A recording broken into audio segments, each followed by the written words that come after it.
안녕하십니까. 경희대학교 한방병원 김진성입니다. 이 시간은 혀통증을 유발하는 구강작열감 증후군의 한방치료에 대해서 알아보도록 하겠습니다. 한방치료는 어떻게 이루어지는지, 또 어떠한 과학적 근거가 있는지, 특히 이제 침치료와 관련된 국제적인 학술지에 발표된 침치료 효과에 대해서 몇 가지 예를 들어 설명드리도록 하겠습니다.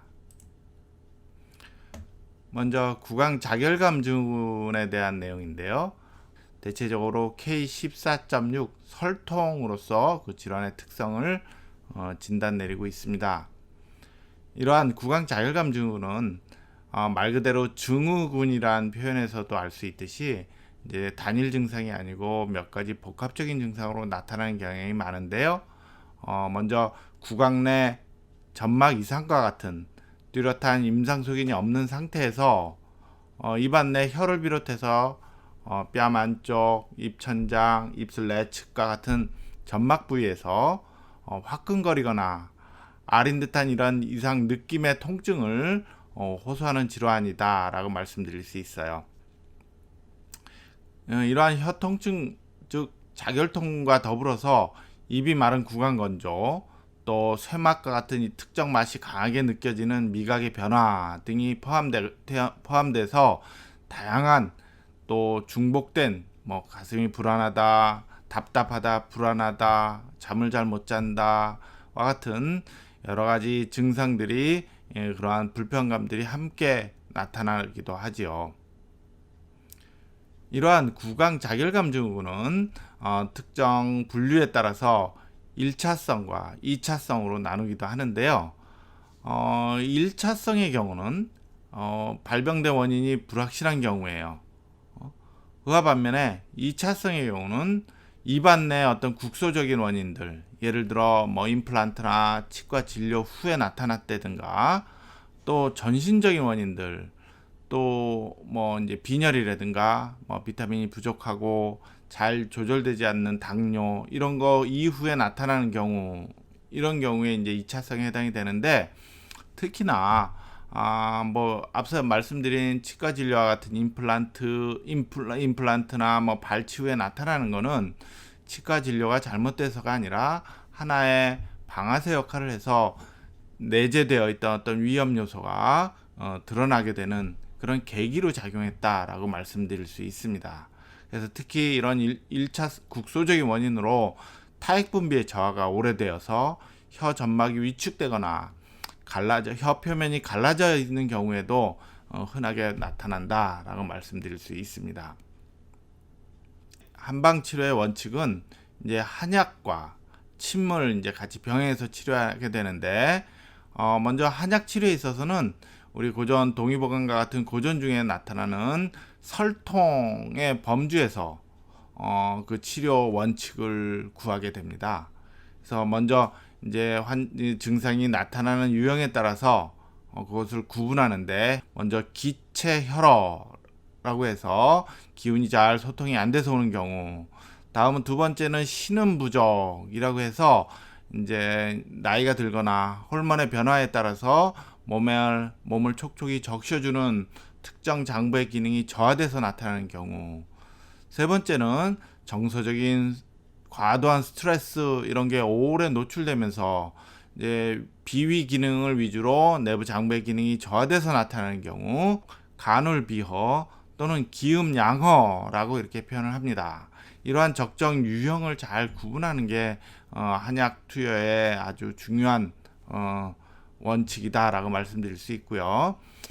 특히나 임상적으로 심화라고 표현되는 어떤 열의 반응과 몸을 이제 촉촉이 적셔주는, 자윤시킨다고 하는데요.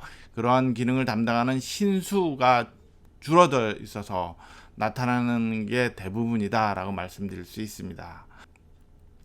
또 침치료는 기본적인 원칙이 불통즉 통하다라는 어떤 원칙에 따라서 정체된 기운, 기기라고 표현을 하는데, 정체된 기운을 잘 소통시켜주기 위한 원칙에 따라서 치료를 하게 됩니다. 이러한 한의학적인 치료 원칙은 이제 현대 과학적으로도 구강 내 미세순환, 즉 마이크로 서큘레이션에 영향을 주어서 자결감을 줄였다라는 연구 보고도 우리가 찾아볼 수 있습니다. 그래서 주요 이제 치료 수단은 일반 전통적인 침, 또 전기침, 또 약침, 또 레이저침, 이런 다양한 방법들을 이용하게 되고, 또 침치료의 어떤 특정 혈위라고 해서 혈자리죠, 침치료 부위도 혀와 아주 가까운 부위에서 이제 그 주요한 혈자리를 찾기도 해요. 천용열, 협거열, 또 뭐 대역열, 뭐 이런 것들이고요. 또 원위부에서 기운의 소통을 잘 되도록 이제 합곡, 삼음교, 혈해, 이런 어떤 치료 혈의들을 찾아서 이렇게 함께 사용하게 됩니다. 그래서 구체적으로 이제 한약 치료의 예를 제가 몇 가지 말씀을 드리는데요. 첫째는 지백지황탕 가미방이라는 약재입니다. 요거는 저희가 이제 저희 교실에서 발표했던 구강 자결감 증후군 환자의 구강 내 통증에 대한 한방 치료의 효과라는 제목의 논문에서도 많이 이제 사용되었던 처방이고요. 그 외에 가감 육미지황탕이 분여 갱년기에 있어서 작구종합증, 이걸 이제 구강 자결감 증후군을 이제 중국에서 부르는 병명인데요.에 대해서 가감 육미지황탕이 얼마나 효과적인지를 보고한 논문, 이런 것들이 이제 임상 근거로 저희가 이제 말씀드릴 수 있고요. 두 번째는 황연청심음이라는 약재입니다. 황연청심음은 심음을 보호한다, 이런 약재가 많이 이제 주제로 이루어져 있는데, 이게 작구종합증에 대한 임상 효과를 이제 보고한 논문이 이제 중국에서 발표된 적이 있습니다. 그 외에 저희 경희대학교 한방병원에서는 복용과 휴대가 편리한 효과적인 약재로 개발된 몇 가지 한약 제제가 사용되고 있는데요. 첫째가 생지산이라는 약재이고, 두 번째는 자음단, 세 번째는 원기생맥산이라는 약재들인데, 이라고 해서 약의 쓰임의 어떤 적응증에 맞춰서 이제 적절히 활용될 수 있습니다. 다음은 이제 임상 연구와 관련된 몇 가지 과학적 근거들을 제가 설명드리도록 하겠습니다. 첫 번째는 구강 자결감 증후군에 대해서 침치료 효과가 있는지를 이제 조사한 그런 시스테매틱 리뷰라고 해서 체계적 문헌 고찰에 대한 내용입니다. 국제 학술지에 발표된 논문인데요. 이 연구에서는 이제 기존에 발표됐던 구강 자결감 증후군에 대한 침치료 효과를 확인하기 위한 임상 시험들을 이제 의학 전문 데이터베이스를 검색을 해서 그 중에서 특정 조건에 부합되는 9편의 논문을 추출을 하였습니다. 여기에 이제 이를 대상으로 해서 포함된 전체 구강 자결감 증후군 환자군에 대한 효과를 이제 분석한 내용들입니다. 그래서 그 중에 이제 그 논문들이 모두 이렇게 9편이 포함이 되어 있는데 많은 대상을 하여서 이루어져 있고요.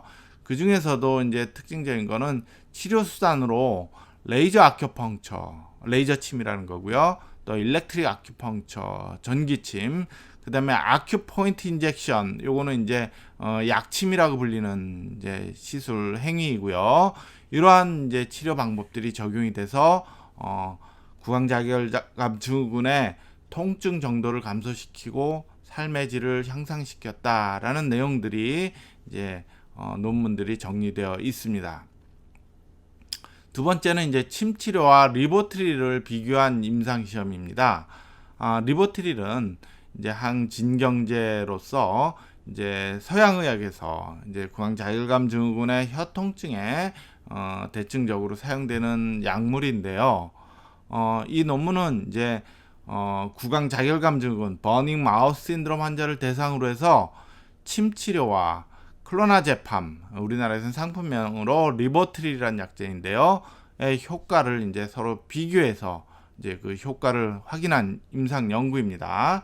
본 임상 연구에서는 버닝 마우스 신드롬, 구강 자결감 증후군 환자 42명이 모두 포함이 되어 42명을 대상으로 이루어졌는데요. 여자가 이 중에 38명으로 대부분을 차지했고, 이 42명을 두 개의 그룹으로 나눠서 한 그룹에는 이제 몇몇 관련된 원위부와 근위부의 혈의가 사용된 침 치료를 시행하였고, 이때 침 치료는 일주일에 3회 정도 해서 총 4주간, 그러니까 모두 12번 시행을 한 셈이죠. 하였고, 그 다음에 B그룹은 이제 표준 치료에 해당이 되는 약제로 클로나제팜을 4주간 이제 복용한 그룹입니다. 그래서 두 그룹의 효과 차이를 보았는데, 치료 전과 치료 후에 통증 정도나 또 요거는 이제 우울한 정도를 나타내는 평가 척도이고요.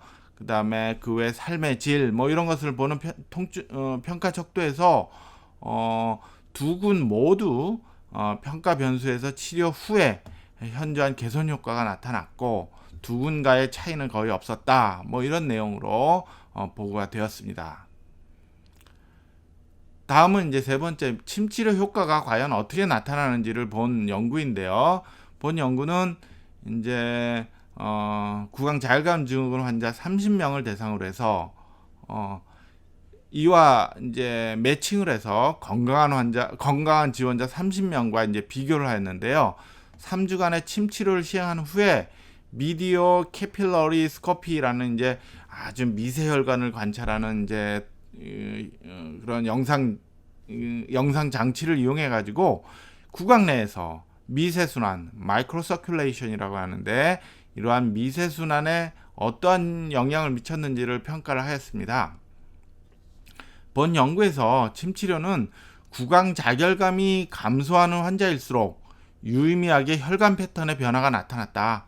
그러므로 이거는 이제 미세순환에 영향을 주어서 이제 치료 효과가 나타난 거다라고 이제 그 결과를 보여주고 있습니다. 이것으로 혀통증 한방 치료의 임상적 근거, 과학적 근거에 대해서 간략히 말씀을 드렸습니다.